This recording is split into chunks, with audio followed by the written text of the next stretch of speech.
Nation, hope you are having an awesome Wednesday. My name, of course, is Philip DeFranco, and this is where I talk about news type stuff and things that matter to me today. A quick note, I'm in New York today, which is why the background's different, and I'm in a hotel room with two tiny double beds. Which, side note, I never want to mature enough where it's not fun to jump from one bed to the other and then back and forth. I imagine that's the day that my inner child has died. And from that thought, let's jump into the first story of the day. And Nation, the first thing I want to talk about today is religion. And I usually don't like talking about religion because no matter where you are, usually you never win. That's really the fun part of religious debate. Everyone's a loser. But I gotta say, as someone that was raised Catholic, I went to Catholic school, dealt with the nuns, all that business, and it all honestly left me with a bad taste in my mouth, no pun intended, Catholics. But I gotta say, this Pope, good fucking Pope, great Pope, man. He's kind of a gangster Pope. He came in, he was like, hey, everything you guys are doing, that's weird because I'm doing it different. It just matters that people are good people and do well unto others. And most recently today, he shut down Germany's infamous Bishop of Bling. Specifically, Pope Francis suspended Bishop Franz Peter to Bartz van Elst after learning that the bishop had spent over $55 million on his residence, including a new $20,000 bathtub, $35,000 conference table, a $1.1 million garden, and $4 million on his own private chapel. Total cost could reach $55 million, and the approved budget by his predecessor was $7.5.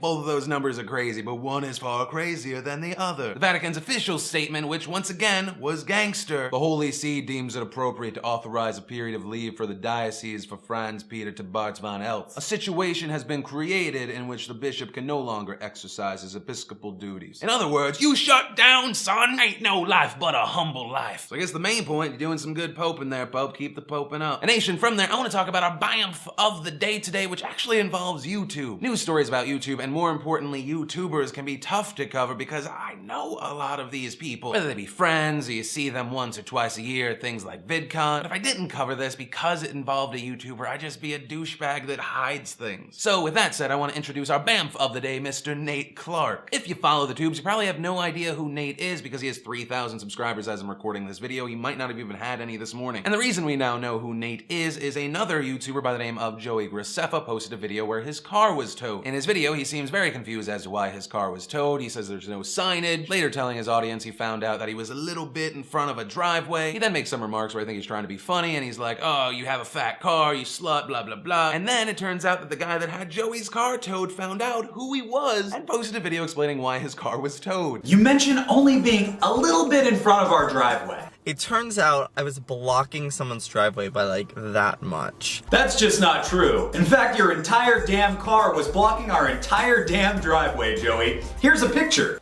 Sorry, Joey. It goes on for like 3 minutes. It's just filled with epicness, and it should be watched. Nate Clark is not the hero we deserve, but the hero we need. Like the opposite of Batman. And other than this video just being amazing, I think it opens up a conversation about entitlement and not admitting to people that you were in the wrong. But there's also a negative, dark side to this story, and rather than just being a story about, ha, you got caught, the sheer number of anti-gay comments on Joey's channel makes me sad. In general, when I've met the guy, he seems like a sweetheart. We've all done douchey things in life. He got caught. I think it's deserving of a laugh, but holy shit, the hate. And I guess that's the point I want to add. You can kind of make pokes and jabs at people, but if you're one of those people escalating to bigotry, you should get the fuck out and unsubscribe. So really, 2 lessons in that story. And of course, once again, if you finish this video and you want to watch the full thing, just click it. It's easily the best thing I've seen this week. Then in awesome movie news, there have not been trailers for Anchorman 2 in a while, and boom, within 24 hours, they released 2. And I've got to say, I'm kind of excited for a movie that was as big as Anchorman and how much could possibly go wrong with an Anchorman 2. The trailers today have put my fears aside, if even just momentarily. The gang's back together, it's a bunch of funny people. It does seem like there may be some references to the original, like, haha, wasn't that funny? Let's escalate that funny. But it also seems like there's a lot of new stuff, which is very necessary in a sequel not being kind of,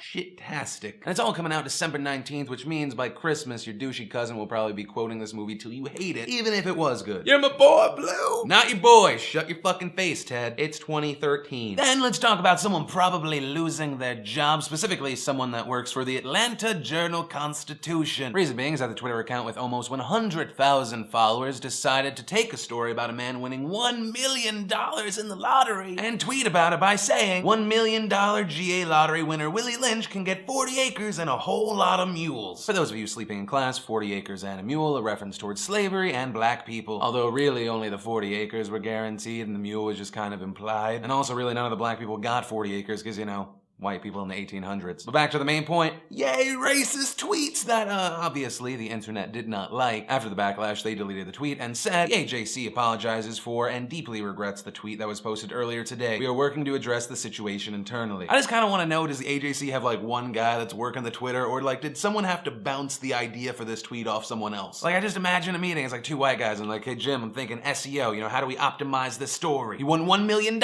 Okay, money. His name's Willie Lynch. Okay, the last name's got me thinking, is he black? I don't know, but his last name makes me think of slave times. Perfect. Let's reference something painful about slavery. Boom, that's why they pay you the big bucks, Jimbo. And scene. Also, really random quickie, awesome news. The Sherlock Season 3 premiere was announced for January 19th at 10 p.m. and I'm so excited. When that comes back, you'll be damn sure we're gonna do a broken down on SourceFed Nerd. Then I have to share an awesome, amazing video that'll make you either go, yeah, or give you an anxiety attack. At Red Bull Rampage 2013, Kelly McGarry did a backflip over a 72-foot canyon, and GoPro just posted the first person footage, and it is amazing.